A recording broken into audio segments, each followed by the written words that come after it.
I am Ra. I greet you, my friends, in the love and in the light of the one infinite Creator. We communicate now. Question 82.1. Questioner, could you first please give me the condition of the instrument? Answer, I am Ra. It is as previously stated. Question 82.2. Questioner, is there anything at all that we could do that we are not doing, besides eliminating the contact, to increase the physical energy of the instrument? Answer, I am Ra.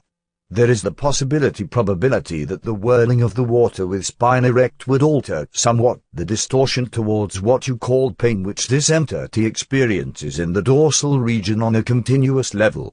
This in turn could aid in the distortion towards increase of physical energy to some extent. Question 82.3. Questioner, Jim has a personal question that is not to be published. He asks, it seems that my balancing work has shifted from more peripheral concerns such as impatience, to learning to open myself in unconditional love, to accepting on myself as whole and perfect, and then to accepting myself as the Creator.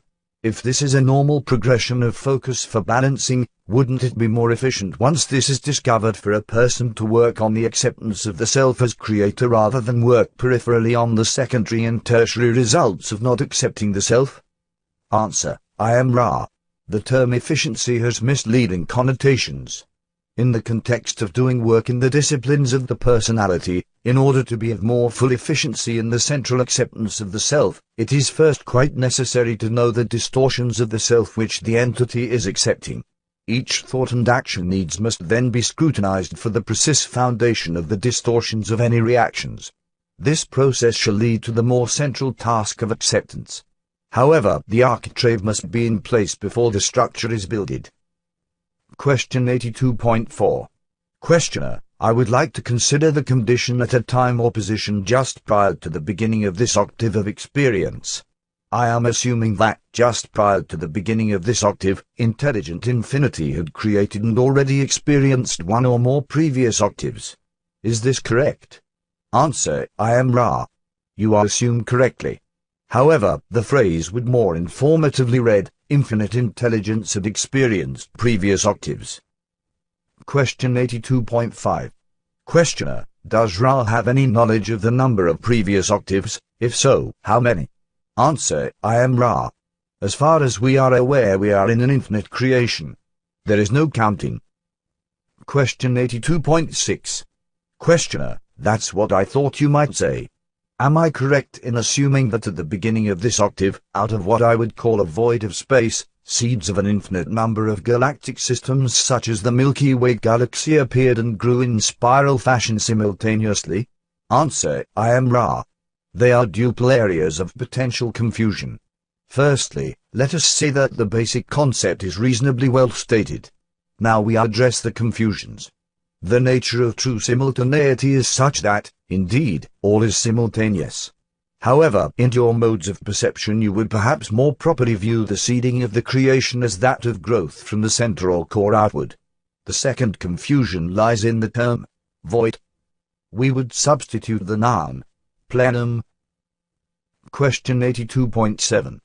Questioner, then, if I were observing the beginning of the octave at that time through our telescope, say from this position, would I see the center of many, many galaxies appearing and each of them then spreading outward in a spiraling fashion over what we would consider billions of years, but the spirals spreading outward in approximately what we would consider the same rate, so that all these galaxies began as the first speck of light at the same time and then spread out at roughly the same rate?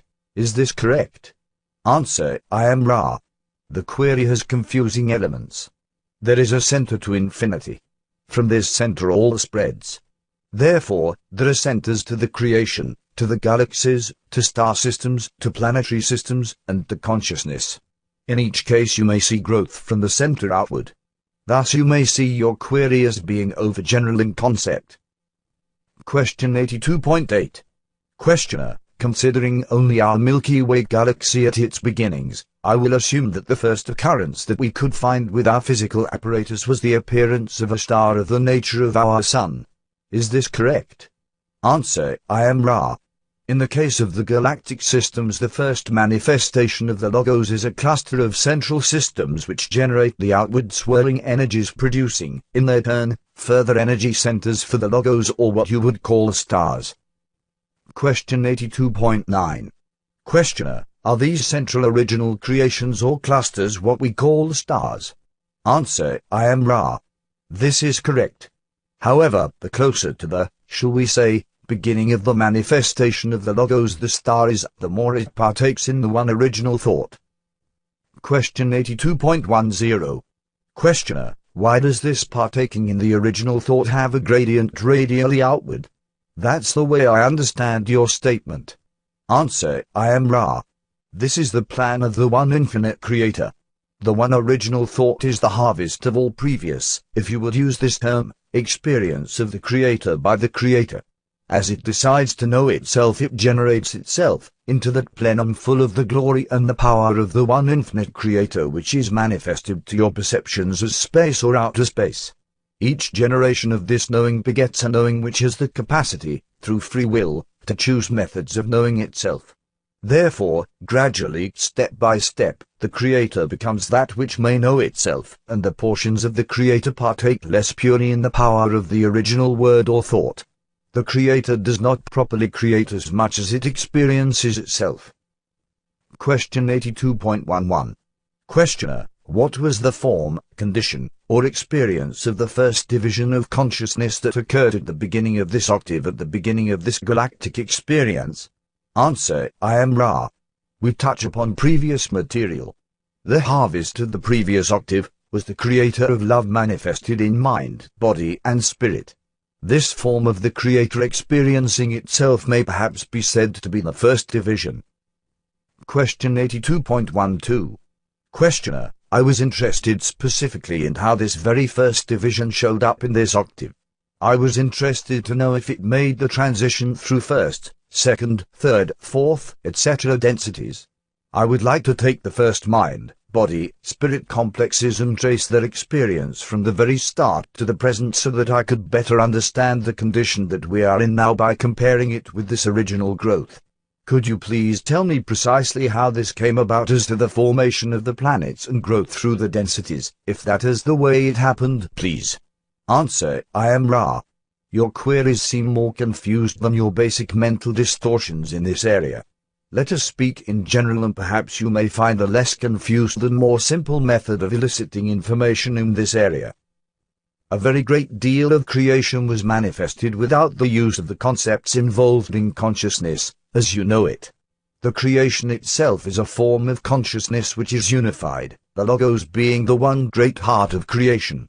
The process of evolution through this period, which may be seen to be timeless, is most valuable to take into consideration, for it is against the background of this essential unity of the fabric of creation that we find the ultimate development of the Logos, which chose to use that portion of the harvested consciousness of the Creator to move forward with the process of knowledge of self, as it had been found to be efficient to use the various densities, which are fixed in each octave, in order to create conditions in which self-conscious sub-Logos could exist. This was carried out throughout the growing flower-strewn field, as your simile suggests, of the one infinite creation.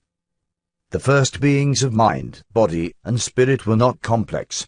The experience of mind, body, spirits at the beginning of this octave of experience was singular. There was no third density of forgetting. There was no veil. The lessons of third density are predestined by the very nature of the vibratory rates experienced during this particular density, and by the nature of the quantum jump to the vibratory experiences of fourth density. Question 82.13. Questioner: am I correct, then, in assuming the first mind, body, spirit experiences as this galaxy progressed in growth were those that moved through the densities, that is, the process we have discussed coming out of second density? For instance, let us take a particular planet, one of the very early planets formed near the center of the galaxy. I will assume that the planet solidified during the first density, that life appeared in second density, and that all of the mind, body, spirit complexes of third density progressed out of second density on that planet and evolved in third density. Is this correct? Answer: I am Ra. This is hypothetically correct. Question 82.14. Questioner, did this in fact happen on some of the planets or on a large percentage of the planets near the center of this galaxy in this way? Answer, I am Ra. Our knowledge is limited. We know of the beginning but cannot asseverate to the precise experiences of those things occurring before us. You know the nature of historical teaching. At our level of learned teaching we may expect little distortion. However, we cannot, with surety, say there is no distortion as we speak of specific occurrences of which we were not consciously a part. It is our understanding that your supposition is correct. Thus we so hypothesize. Question 82.15. Questioner, specifically, I am trying to grasp an understanding of the process of experience in third density before the veil so that I can better understand the present process. As I understand it, the mind, body, spirits went through the process of what we call physical incarnation in this density, but there was no forgetting. What was the benefit or purpose of the physical incarnation when there was no forgetting? Answer, I am Ra. The purpose of incarnation in third density is to learn the ways of love.